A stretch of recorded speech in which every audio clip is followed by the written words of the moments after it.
Hello everyone, I'm your lecturer Sannan Rehman. Today we are talking about vascular development in the cardiovascular system.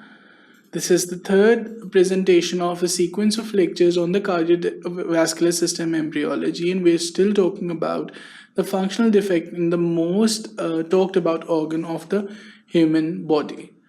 So this lecture has been divided into 5 sections. The first section will be dealing with the aortic arches. We will talk about their development, what adult structures do these aortic arches form, and what are the remnants of the aortic arches, what happens if the transformation of aortic arches does not take place as expected.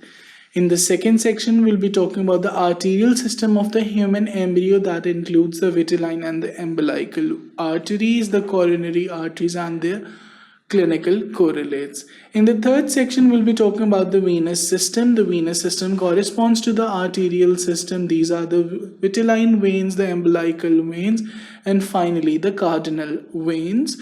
We'll see how they drain the entirety of the embryo and what happens if there is any defect in these. Then we have the clinical correlates and lymphatic system. In this, we'll talk about the clinical correlates of the venous system, which includes defect of the inferior vena cava and defects of the superior vena cava. How, if properly the venous system does not develop, the inferior vena cava or the superior vena cava may be affected. And finally, we'll talk about the development of the lymphatic system, its need and its uses.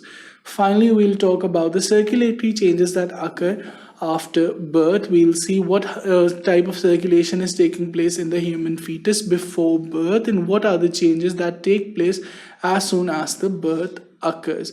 I hope you're excited about this lecture. For further details, keep watching sqadia.com.